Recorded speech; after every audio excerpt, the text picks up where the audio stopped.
Hola, ¿qué tal amigos? ¿Cómo les va? Bienvenidos una vez más a mi canal Psicoterapia y Meditación. Mi nombre es Alberto Baigar y seguimos tratando temas relacionados con la utilidad de la meditación o el mindfulness en diferentes afecciones psicológicas o trastornos de conducta. El día de hoy me pareció interesante tratar la utilidad o el uso del mindfulness en el tratamiento del dolor crónico. Así que sin más, empezamos. El dolor crónico es uno de los problemas médicos que generan mayor número de consultas y más limitación funcional a las personas que lo padecen.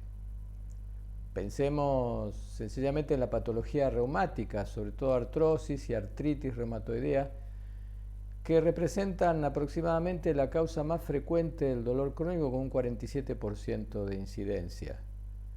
También podemos pensar en la fibromialgia, que es una patología causada por una disfunción del sistema nervioso central en la que hay un aumento de la sensibilidad del dolor.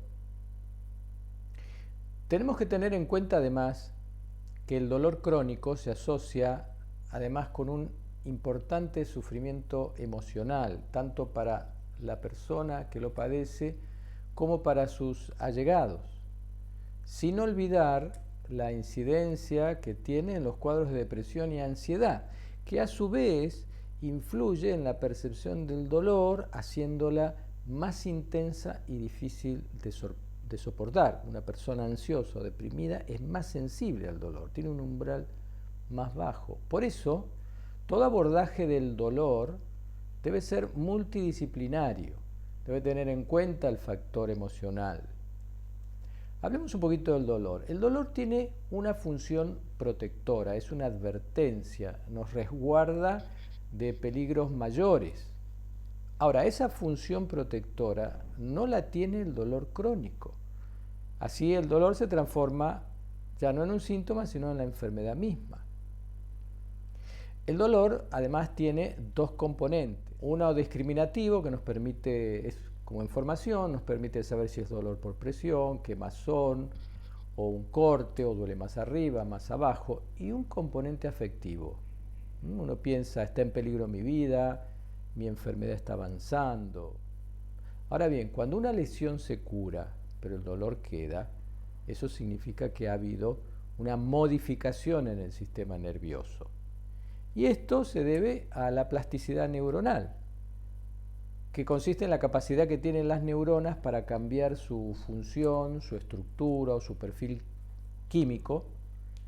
Esta idea de que una lesión o estímulo producen alteraciones en el funcionamiento del sistema nervioso central, afectando la sensibilidad dolorosa, no es nuevo, pero sí el poder comprobar, tener evidencias científicas, esto sí es mucho más reciente, es más novedoso. Por otro lado, gracias al lenguaje que nos ha permitido la autoconciencia, la simbolización, los seres humanos somos capaces de activar nuestro sistema de alarma para predecir un peligro.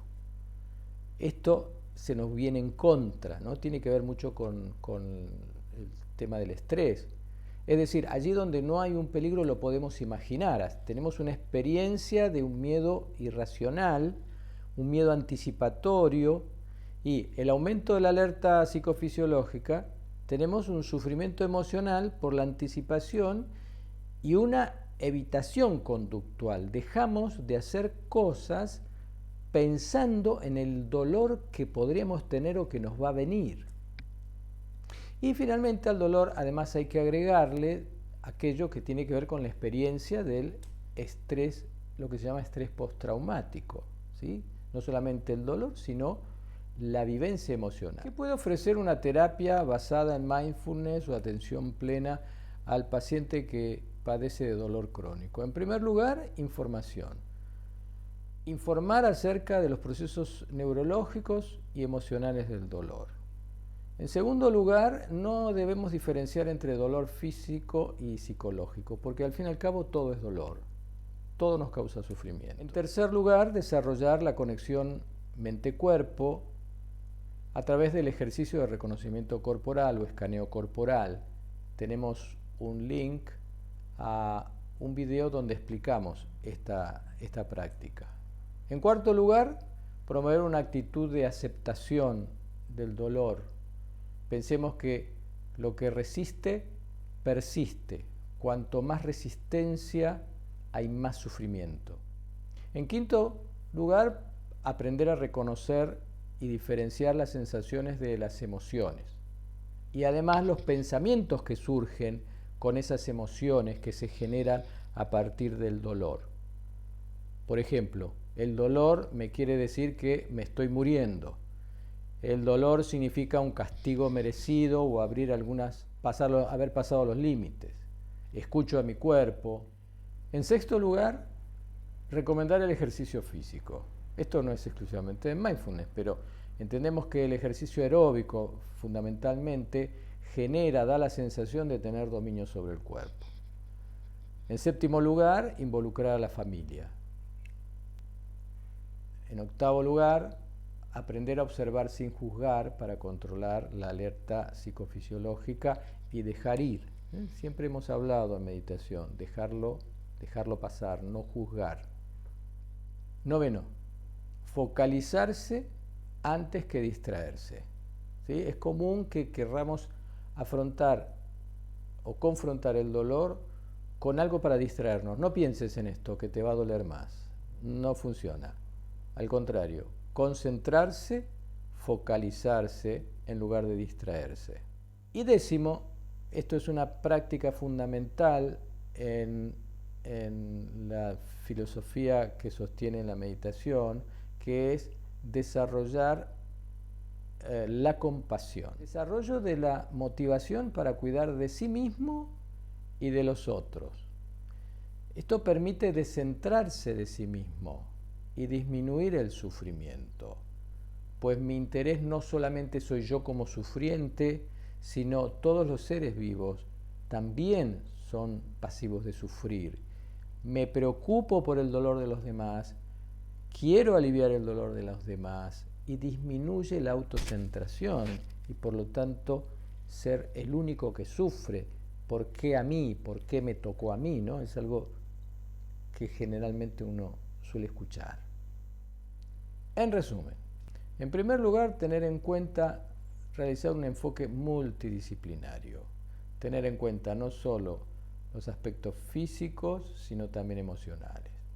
Las prácticas meditativas, especialmente el examen o escaneo corporal, permiten distinguir las sensaciones físicas de emociones y sentimientos.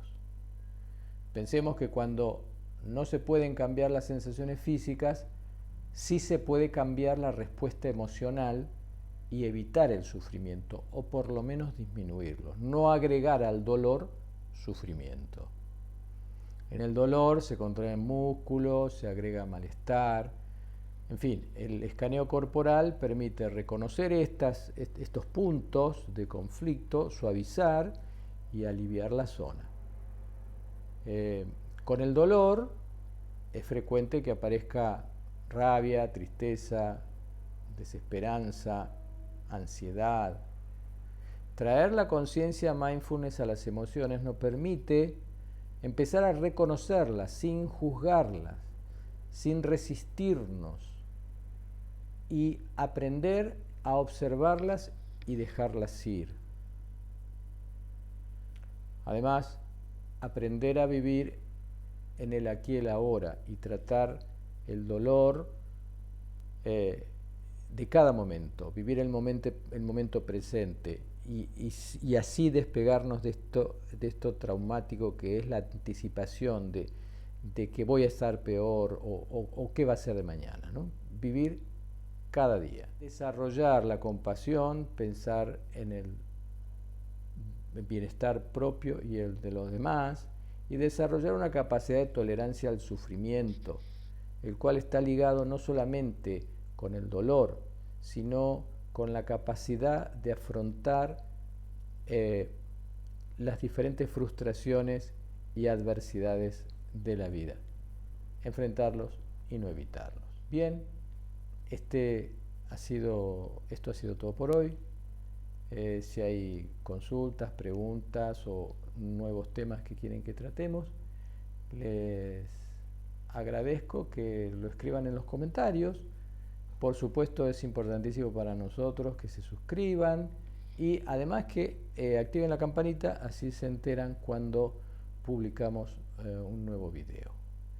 Desde ya les agradezco por seguirnos y escucharnos y nos vemos la semana que viene.